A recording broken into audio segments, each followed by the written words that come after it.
aspects of life is easily confirmed.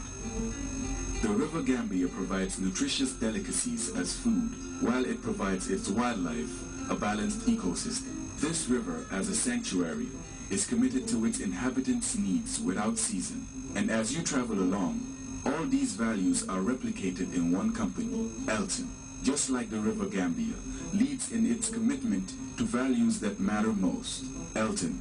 championing the vision for a new generation.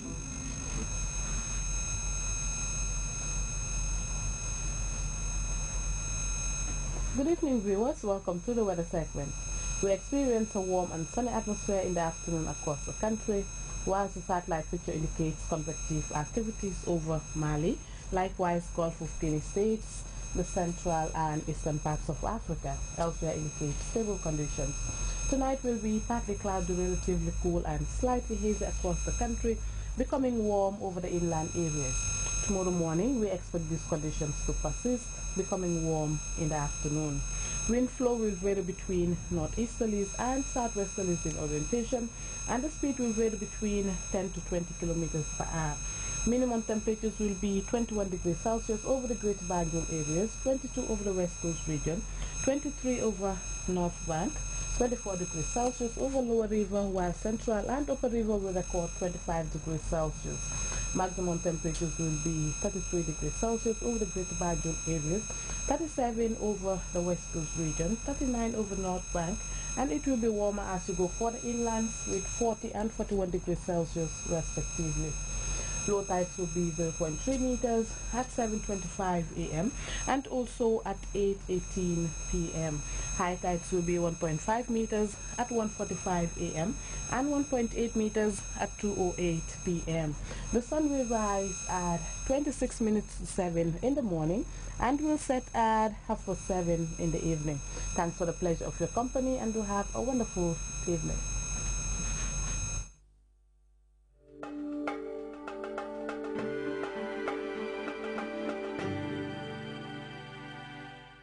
And before we take leave of you, a quick reminder of the day's top stories. GSM giant Africell and GRTS have sealed a sponsorship deal covering airtime for the forthcoming Football World Cup. Gambian women are exploring Pan-Africanism, African Renaissance in the context of gender and empowerment of women and youth in commemoration of International Women's Day. The United Nations has appealed for financial help to avert a looming humanitarian catastrophe in overcrowded camps housing displaced South Sudanese. And Christian youths have stormed the streets of Bangui to protest the killing of a priest and 11 others by suspected Salika fighters. Well, that was all in this edition of the News at 10. Thanks for the pleasure of your company. Do stay tuned and enjoy our range of interesting programs.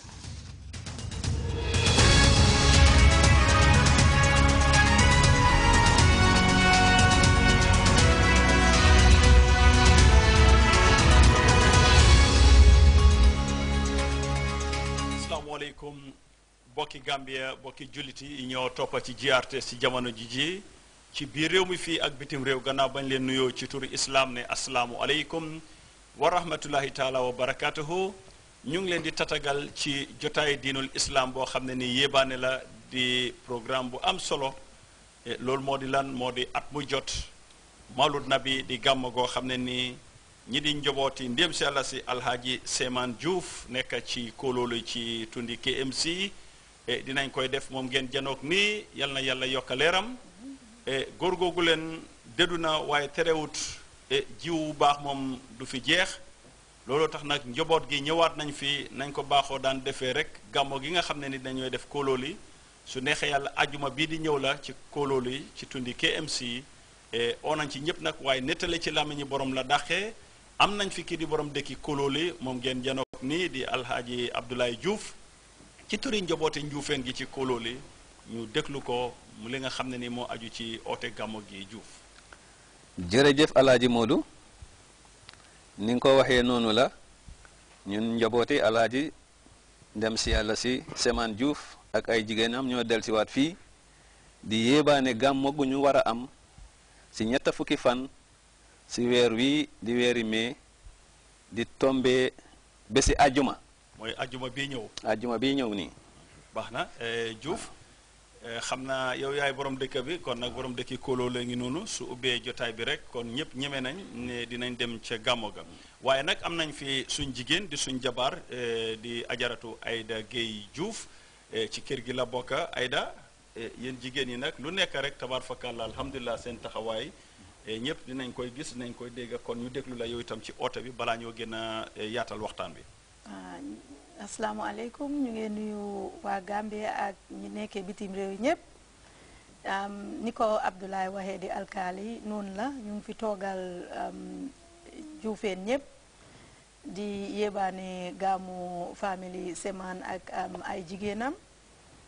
di ci oo ñëpp su soobee yàlla ajuma la nekka ñetta fukki fan ci weeri mai bii nii ca Kololi. kon ñu ngi koy defee ca jumaa ja ca Kololi. waaw. keroog nag yéen lu ngeen séntu ca bés ba xam naa ne dinaa ñëw ci ki koy firi ak yooyu leen ji wàlli jigéen ñi naka lañ war a ñëwee ak itam yooyu leen waaw balaa wàlli jigéen ñi sax ñu ngeen ñun man mi wax si turi jigéen ñi maa ngi njëkka oo suñ président yi réew di Alhaji Yaya Jammeh di ko won ne ay papaam yi daal ñoo xewle joolaay diggante joolaay séré ñun ñooy papaam ñu ngi ko yëgal gaamo gi ñooy boromam di ko taagu di ko won ne gaamo gi daal mu ngi noonu ñu andi tati yet la mais ca Kololi ñu ngi ko yëgal jigéen ñi tam ñu ngi leen di oo jigéen ñi Kololi yépp di oo waa Bijilo Kër Serigne di leen won ne seen bés jot na ñu ngi leen ci séentu na ngeen ko daan defee rek nekk ci waañ wi nekk ci affaire yi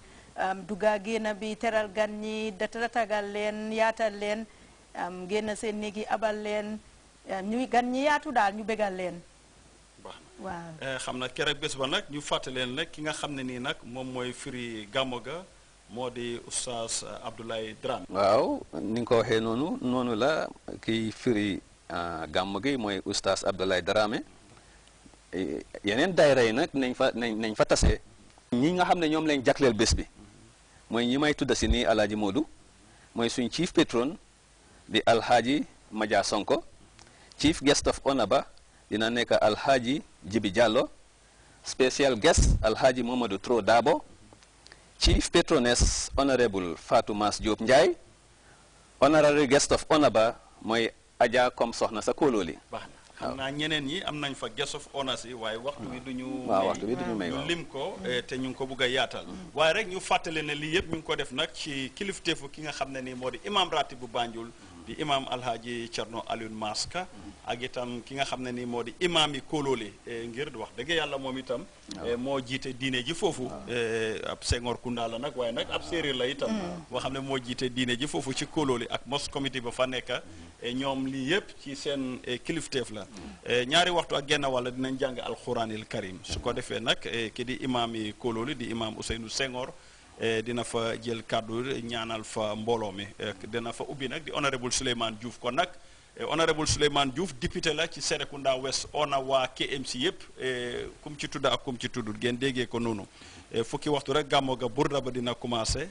léegi nañu bàyyee ki nga xam ne nii moo di Jali Keba Suso di Paramount Jali mu wax ci kàllaamaay soose saraxule ak pël ci ni mu gën a gaawee ci wàlli gàmmo gi aouzu billahi mina shaytan rajim bismillahi rahmani rahim Alhaji Modou abaraka yaafo ñaamen aɓe wala ñaama aba ko naata kibaro men di baadi muslimol la jam bi wala mo faama doolu mama ala gammo me yalon ko sawo san